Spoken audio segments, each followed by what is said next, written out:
Oh my lord, we are back. Another week coming at you. A lot of news today, so we got to jump in as quickly as possible. Another episode, Nintendo Talk.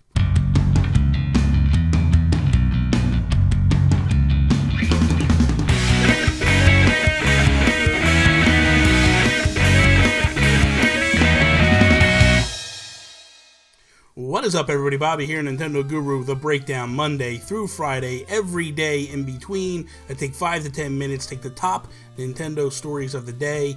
We talk about them, we discuss them, I give my opinion on them. So, here we go. Okay, so before we start, I just want to say, the final story of the day is going to be a spoiler thing. It's a lot about Splatoon 2 and all that. So, when we get to that point, I will be sure to let you guys know, spoilers ahead, so you can shut off or stop watching or whatever you want to do. But that said, let's jump into some top stories of the day. Nintendo lists NBA 2K18 having Amiibo support for the Nintendo Switch on a Japanese store listing. This is kind of cool. I am really excited to see this. I'm kind of curious, though, are we going to get NBA player Amiibo? Or is it going to be something where we scan in and maybe Mario hats go in or different things? I'm not really sure exactly what this means.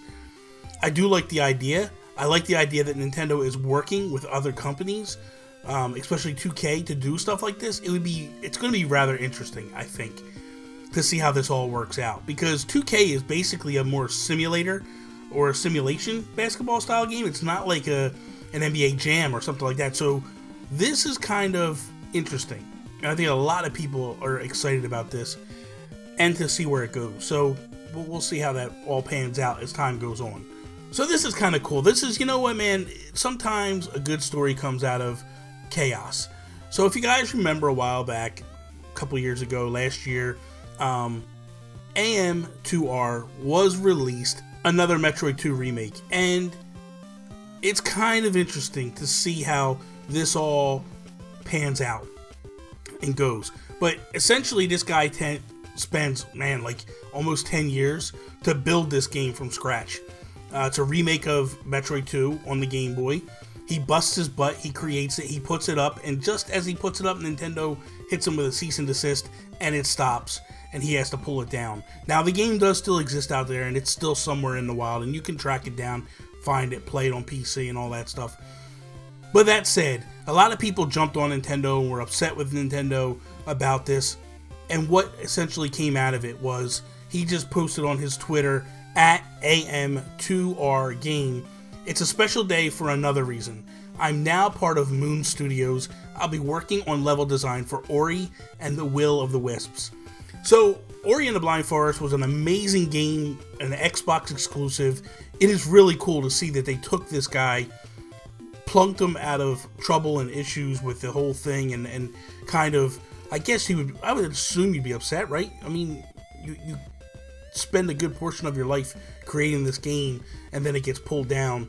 Again, it is still up, but he's not allowed to work on it in fear of being sued and stuff like that, so he can't put it out there the way he would like to put it out there. But then you get to look at this, and where he's actually going to do something with this all. This is amazing.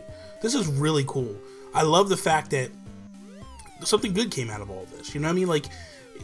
I know a lot of people, and myself included, feels like, hey, Nintendo should have done something. You look at Sonic Mania. Sonic Mania came out of the same philosophy.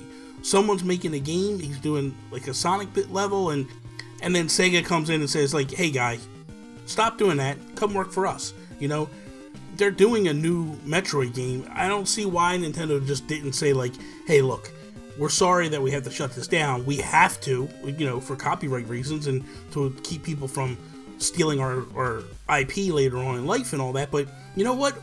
We admire what you did. Come to work for us.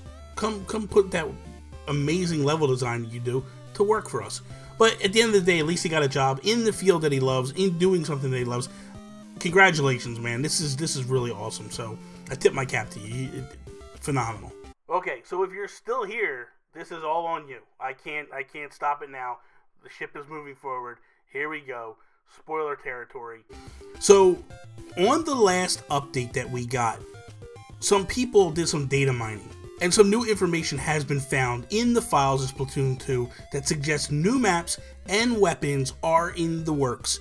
A group posted the information on our Splatoon subreddit late last night. Digging through the game's codes, the team found incomplete files that seem to be updated versions of the Kelp Dome and Blackberry Skate Park maps from the original Splatoon. Let's just stop right there, okay? I'm excited. I have been a huge fan of Kelp Dome since the game launched that map, and I love Splatoon 1. I love that map. I'm excited for this. Like, I want this so bad. If you've been watching some podcasts I've been on and talking lately, like I just talked about it on Nintendo Talk Live with Donnie Reese the other night, and I said, like, I want Kelp Dome to come back. I would be ecstatic if Kelp Dome would come back. Here it is. Might be coming back. But if you go through the data mining, there is 11 maps within that data mine that just came up. This is exciting that we have 11 maps in the works, in theory. Now, I mean, this all could be wrong. This all can get changed as we move forward, but it's kind of interesting to see. There's also brand new maps in the works as well, based on the files titled Line and Tunnel found within the game. The report claims that the developers are testing new maps for Salmon Run as well. Files titled Shake House and 3 Points appear in the latest update, along with testing materials for developers. Adding to the new and updated maps, users found files and images for new weapons.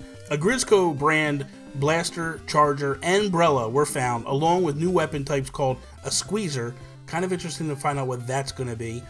According to weapon text found in the files, the squeezer is a semi-automatic weapon with a high damage output.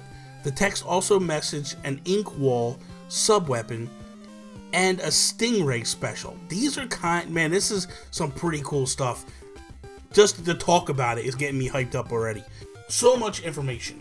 I got this from Nin Mobile News. If you go to the website, I'll put the link down below. You click, and it also has all the data mining information, that's where I found out that there's 11 maps within this.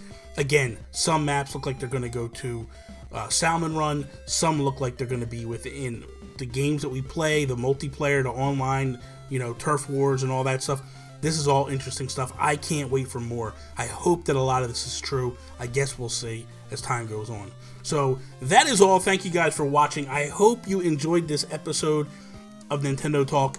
If you did, please click the like button down below. Share it with your friends. If you're not a subscriber, please subscribe. It would be very awesome if you did.